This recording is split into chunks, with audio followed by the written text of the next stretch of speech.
នេះ port 3000 បាទខ្ញុំអត់បានសេទេអត់នេះឃើញមិញថាអានេះវាពងតែវាពង check audit ហ្នឹងយើងមិនធ្វើស្អីវាទៅអញ្ចឹងយើងបាន user មាន user 3មាន list admin Bob user យ៉ាងទៅនេះវាដើរខ្លួនឯងហើយពងតែ audit check មើលវាពង test validate នៅវាវាយហ្នឹងដល់ test user ខ្ញុំអត់វាយទេសួស្តីអ្នកទាំងអស់គ្នាសូមស្វាគមន៍មកកាន់ post សរសេរកូដជាមួយចត្រាបាទនៅក្នុងវីដេអូនេះយើងនឹងទៅ exploring ទៅរុករកជាមួយនឹងផលិតផលថ្មីរបស់ Google បាទគឺ Google Anti Gravity បាទមានអ្វីថ្មី Google Anti Gravity អញ្ចឹងយើងទាំងអស់គ្នាលេងពិបាកក្នុងការសេវកូដទៀតដែរព្រោះយើងមាន Agent AI បាទ Agent AI ហើយមុននឹងចូលទៅខាងមុខទៀតសូមអ្នកនរបំណត់មកកុំភ្លេចជួយ subscribe វីដេអូ channel YouTube Coding with Chatra សូមមើលនៅក្នុង description ហ្នឹងយើងមាននៅ Facebook page ក៏ Telegram ផងដែរដើម្បីទទួលបានព័ត៌មានថ្មីបាទអញ្ចឹងនេះយើងចាប់ផ្ដើមជាមួយគ្នាអញ្ចឹងអ្នកនរគ្នាបើក Anti Gravity មកអញ្ចឹងខ្ញុំបាន download ហើយខ្ញុំ install វាក្នុង PC ខ្ញុំមកហើយអញ្ចឹងបើសិនបើអ្នកនរគ្នាអត់ទាន់មានទេយើងអាចចូលទៅចុចកន្លែង download មកអញ្ចឹងឥឡូវខ្ញុំបើកវាយកតែម្ដងអញ្ចឹងបើកមកវាចេញមួយបែបនេះអញ្ចឹង welcome to Anti Gravity let's go បាទ set up អញ្ចឹងដោយសារតែខ្ញុំមាននៅកម្មវិធី VS Code អញ្ចឹងខ្ញុំថាវាសួរថាយើងចាប់ដើមពី fresh ឬក៏ import VS Code ឥឡូវនេះគឺជា team សម្រាប់អ្នកអាចជ្រើសរើសមួយក្នុងចំណោម4នេះខ្ញុំជ្រើសរើស dark team ខ្ញុំចុច dark team មកយើងចុច next ទៀតទៅហើយយើង next ទៀតទៅហើយគេឲ្យយើង sign in with Google បាទអញ្ចឹងខ្ញុំ sign in with Google account របស់ខ្ញុំហើយខ្ញុំចុច sign in បាទអញ្ចឹងយើងចុច allow នេះមកអញ្ចឹងហើយខ្ញុំចុច next បាទអញ្ចឹងយើងបានរូបរាងយ៉ាងដូចនេះឥឡូវខ្ញុំបិទ minimize នេះចោលបាទ minimize នេះចោលអញ្ចឹងការងារដែលយើងត្រូវធ្វើបន្តទៀតគឺយើង open នៅ open AI agent របស់យើងមកបាទ open AI agent នេះចឹងកន្លែងនេះវាមានការងាររបស់យើង welcome to agent យើងអាច check tool ធ្វើស្អីទៅចឹង before begin you set up workspace អញ្ចឹងមុនចាប់ដើមអ្នកនរគ្នាត្រូវបង្កើត workspace មុនសិនបាទអញ្ចឹងយើងចូល open folder មកនៅក្នុង Mac អញ្ចឹងខ្ញុំក្នុង document នេះខ្ញុំបង្កើត folder ថ្មីខ្ញុំដាក់ឈ្មោះថា workspace Anti Gravity អញ្ចឹងមកអញ្ចឹងអ្នកចុច create មកហើយ open មកអញ្ចឹងវាបានអញ្ចឹងមកបាទអញ្ចឹងយើងបាន workspace អញ្ចឹងខ្ញុំ trust បាទចុច trust តោះឥឡូវយើងឲ្យ Anti Gravity ទៅសេកូដឲ្យយើងអញ្ចឹងអ្នកនរគ្នាលេងភ័យព្រួយដែរឥឡូវខ្ញុំជាស្ដាយដូចខ្ញុំគឺអត់ចេះ Next.js តើតែសោះឥឡូវខ្ញុំចង់បង្កើត project Next.js តាមពិតបើយើងអត់ចេះអញ្ចឹងយើងទៅបង្កើតហ្នឹងពិបាកព្រោះបើយើងធ្លាប់ចេះបើបទពិសោធន៍ខ្ញុំម្ដងគឺខ្ញុំធ្លាប់សរសេរកូដជាមួយនឹង Angular ហើយនឹង Spring Boot បើ front end គឺ Angular ហើយ back end គឺ Spring Boot ឥឡូវយើងសាកល្បងជាមួយនឹង front end គឺ Next.js អញ្ចឹងខ្ញុំចង់បង្កើត project បាទ create projects call article management using Next.js using Next.js with the following feature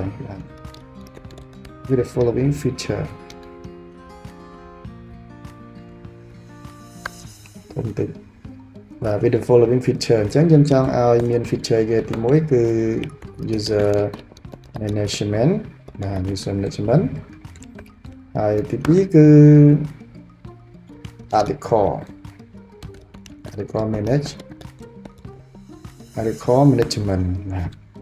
អញ្ចឹងខ្ញុំឲ្យវាធ្វើប៉ុណ្ណឹងតមកទៀតវាមាន interface ហើយឲ្យវាបង្កើតនៅ create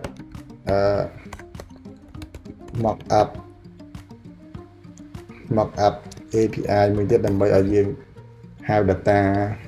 ជាលក្ខណៈនៅក្នុង memory យើងអត់ទាន់មាន API real ទេបាទអញ្ចឹងបន្ទាប់ពីបានហ្នឹងហើយឥឡូវយើងចូលទៅ send shoot បាទទៅបកអញ្ចឹងចាំមើលវាធ្វើការដំណើរការរបស់វាធ្វើការអីខ្លះអ្នកនរគ្នានេះវាចេញមកវាកំពុងតែគិតបាទ syncing បាទ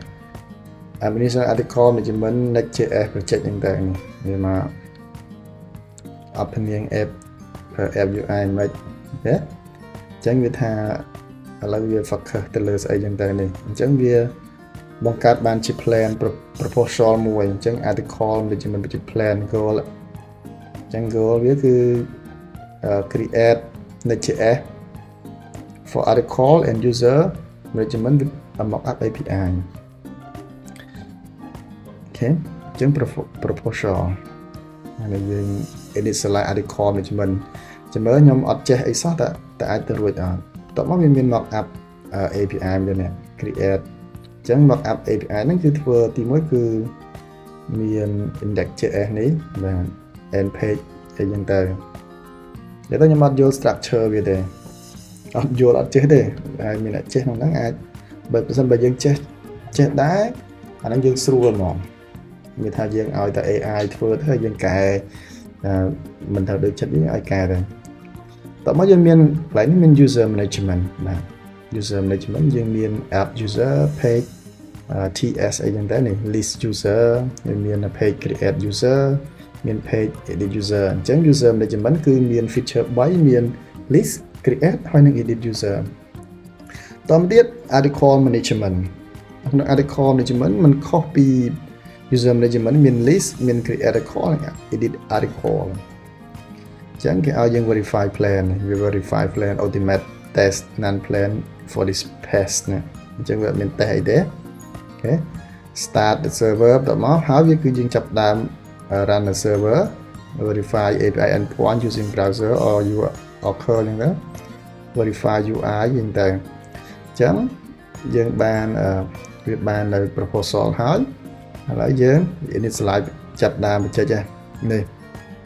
អញ្ចឹងវានឹង initialize បញ្ចេញបង្កើតបញ្ចេញឲ្យយើងឥឡូវតាមបង្កើតណា initialize next.js បញ្ចេញ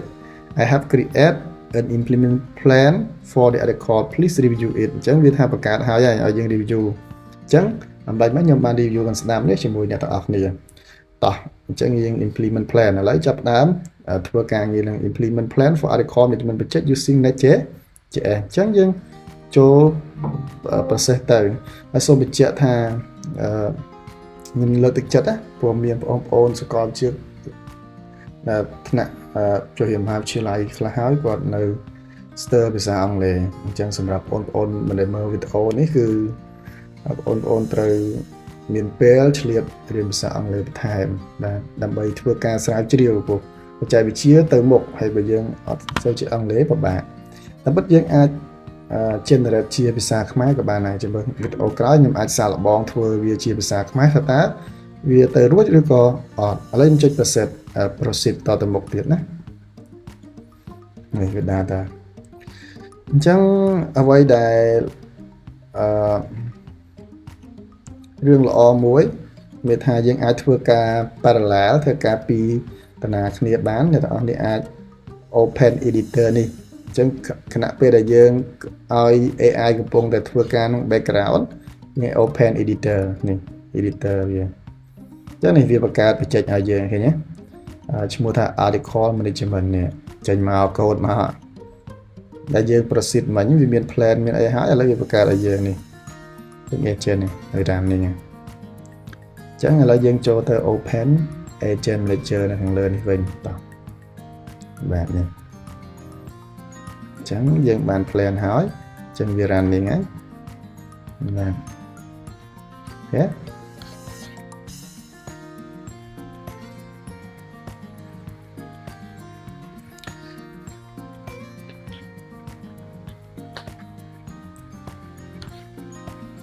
ហើយតែពិតវាអាចធ្វើការងារច្រើនក្នុងពេលដំណាក់កាលតែមួយបានឥឡូវយើងមើលវាបង្កើតឲ្យខ្លះមិញហ្នឹងគឺដូចអ្នកនរគ្នាឃើញហ្នឹងខ្ញុំឲ្យមើលខាងនោះមិញហ្នឹងគឺវាទៅ run command មួយ npx.y create next បាទ create next app អញ្ចឹងវាបង្កើត next app នេះlet test បាទជាមួយនឹង version let test ដែលឈ្មោះបញ្ចេញវាគឺដាក់ article management ហើយវាយកជាទាំងអស់អញ្ចឹង command នេះបាទ command មិញហ្នឹងនៅពេលដែលវាចុចទៅវាទៅណាបាទបាទអញ្ចឹង command អំបញ្ញមិញពេលដែលវាចុចទៅវានឹងបង្កើត page ឲ្យយើងឥឡូវយើងចូលទៅមើល editor ម្ដងទៀតនេះវា hide បាទនេះ process មិញនេះបាទអូខេនេះឃើញទេបងប្អូនចឹងវាបង្កើតមកឥឡូវយើងចូលទៅមើល manager វិញវាចំដែរនេះអញ្ចឹង create data វាមាន data មានអីមកទៀតនោះអញ្ចឹងកំពុងដំណើរការមាន create data ts បាទ create row បង្កើត row page វា row យើងទៅតមកវា create article API បាទ API row អូខេជោគជ័យហើយបាទតោះវា run ណា article management npm run dev បាទ run dev ហ្នឹងវា network នេះវា run ចូល port នេះនេះ192 161 179 300 network អញ្ចឹង starting completely អូខេហើយ ready ហើយបើយើងចុចមើលដែរអត់នេះនៅ port នេះឬក៏ local host នេះเราអាច copy អាហ្នឹងសាក copy មើលយើង copy វាមើលហើយយើងទៅបើកក្នុង browser យើងមើលចេញអត់អញ្ចឹងខ្ញុំ paste មកនេះ3000តំដែរយូរជាងតំដែរដែរតានេះមកនេះ3000 Next.js ហ៎ចឹងប្រហែលវាអត់តនេះលោតមកចឹងវាដំណើរការអត់តហើយឡើយអ្នកនរគ្នាជាមួយទៅទៀត starting starting the dev server and testing API endpoint run អញ្ចឹងវា testing ឲ្យយើងទៀតអញ្ចឹងតមកវា run curl command ឲ្យយើងទៀតទៅ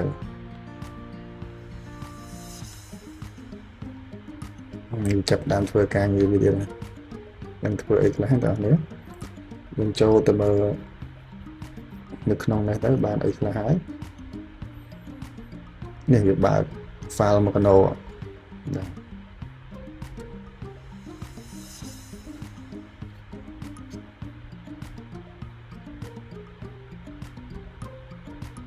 អូវាកដោកោដោអីយ៉ាងដែរ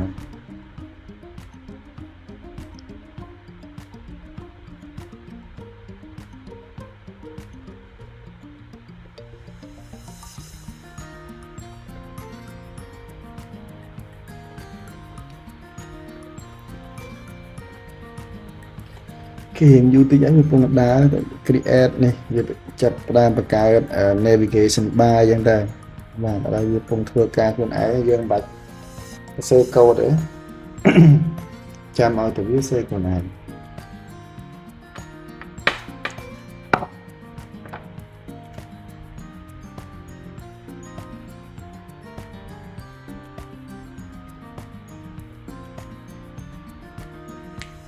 ចឹងគឺថាបាន successful create form article form មួយហើយបាទអញ្ចឹងការងារវាទៅមុខទៀតហើយអញ្ចឹងវាមានទី1 create list page ណា form component ទី2 create article create and edit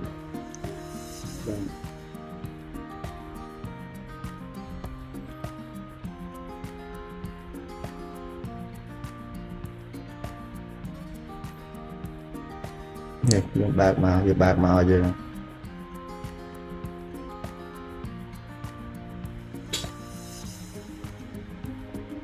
report មិញណែមកអ្នកនរគ្នា port 3000បាទខ្ញុំអត់បានសេទេអ្នកអត់នេះឃើញមិញទេអានេះវាពងតែវាពង check audit ហ្នឹងយើងអត់មានធ្វើស្អីវាទៅអញ្ចឹងយើងបាន user មាន user 3មាន list admin Bob user យ៉ាងទៅនេះវាដើរខ្លួនឯងហើយពងតែ audit check មើលវាពង test validation នឹងវាវាយហ្នឹងហើយ test user ខ្ញុំអត់វាយទេtestuser.com បាទនេះបង្កើត user មកអូជោគជ័យមិញ3ឥឡូវឡើង4នាក់ឡើងមក4ទៅទៀតហើយអានេះមកខ្ញុំខ្ញុំអត់មានធ្វើអីទេនេះ getting dom វា check ខ្លួនឯងឥឡូវ save edit user វា test edit ឥឡូវវាមើល edit នេះទៀតអត់ឃើញវាមានអា q វាហ្នឹងគឺវាកំពុងអារ៉ានហើយវាប្រាប់ខាងក្រោមវាថាមាន issue មួយមានចេះមាន issue ដែរណាបាទអញ្ចឹង edit ហើយអញ្ចឹងពេលមាន issue អញ្ចឹងវានឹងទៅ fix auto បាទអានេះធ្វើស្អីគេ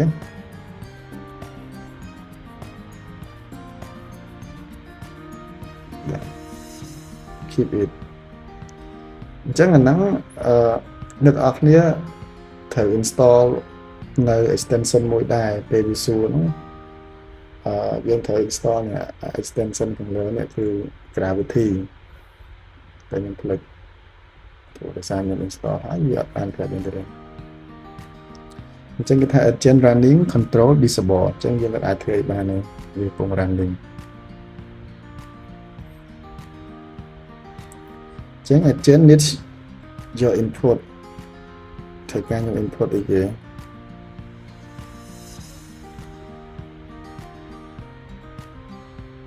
confirm មក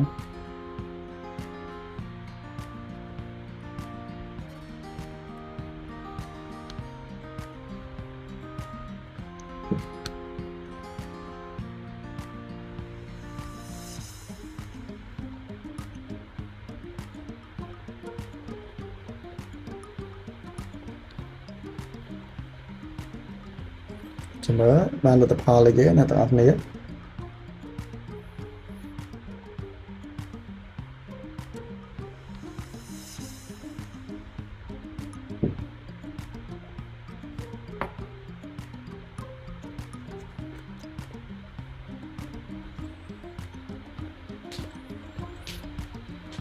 គឺមាន error it seems the page id change after navigation article the correct page វាមានតែមាន error ណាស់នេះ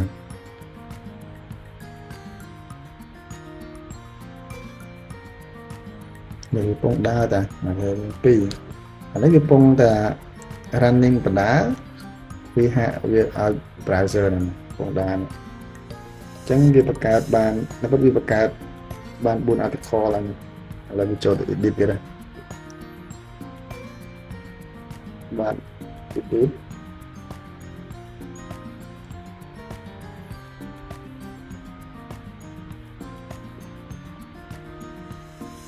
this is a test article แล้วก็ title ហ្នឹង update article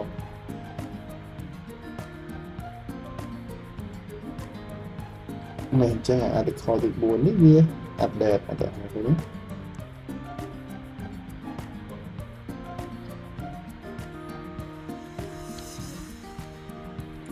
មួយ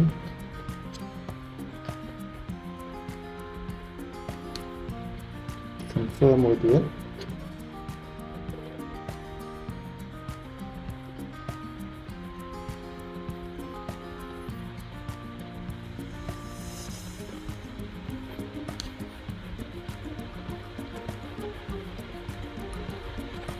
បាទ pending playback អញ្ចឹងគឺ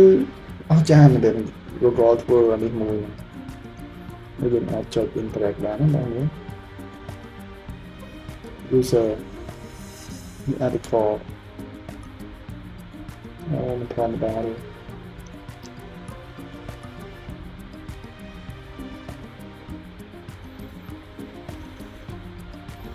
អញ្ចឹងយើងឃើញថាវាដូចជាឈប់ហើយវាអត់ឃើញវា load អីទេវាប្រាប់ទឹកហើយហ្នឹងគេថា walk through of the article management application feature and verify ណា open ហ្នឹង open ហើយ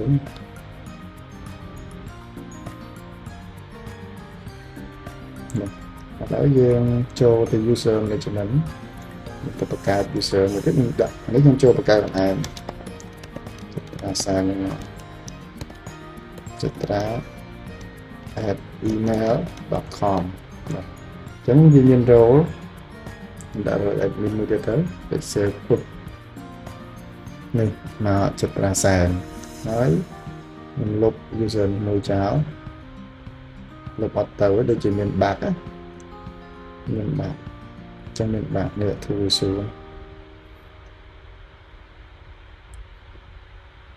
មាន issue ដែរ AI ក៏ចេះមាន issue ដែរចឹងយើងអាចដូរមក update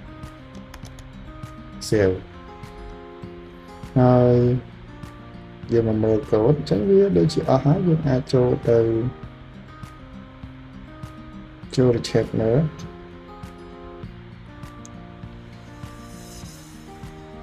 អានេះ demo recording record review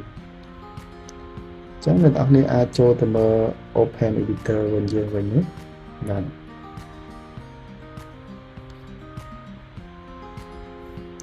នេះ component វាមាន article form code នេះចឹងមិនវាមានដូរយើង accept change ចឹងអានេះ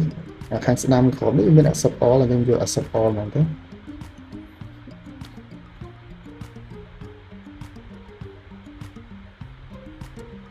បិទវាចោលទៅ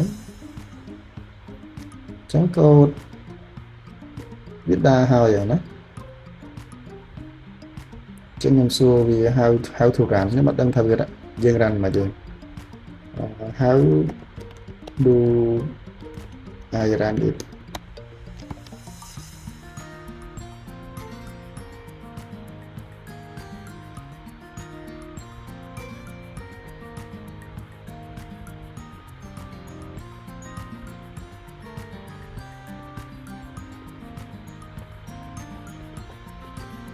mình ao dương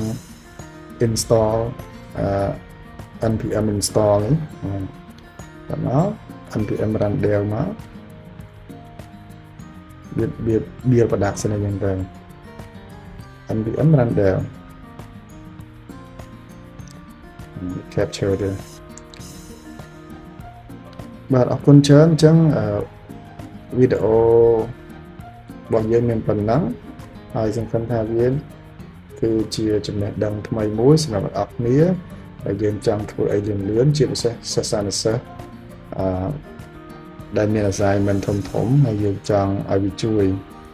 ការសម័យខ្ញុំរៀនគឺអត់មានអីទាល់តែសោះតែសេកូដផ្លិចមុខផ្លិចក្រោយអត់មានសូម្បីតែអ៊ីនធឺណិតក៏អត់មានដែរឥឡូវមានអ៊ីនធឺណិតឥឡូវមាន AI ទៀតសម្រាប់ agent ជួយយើងអញ្ចឹងសង្ឃឹមថាអ្នកនរគ្នាបាន full score ទៅចេះ search ឆ្នាំទី3ទី4អី design interface as app ចឹង AI ធ្វើឲ្យទាំងអស់បាទអរគុណច្រើនហើយជួបគ្នានៅវីដេអូក្រោយបាយបាយហើយជប់ខ្ញុំជួយ comment ប្រាប់ផងថាចង់ខ្ញុំធ្វើវីដេអូអីបន្ថែមទៀតជួយ comment ប្រាប់បាយបាយ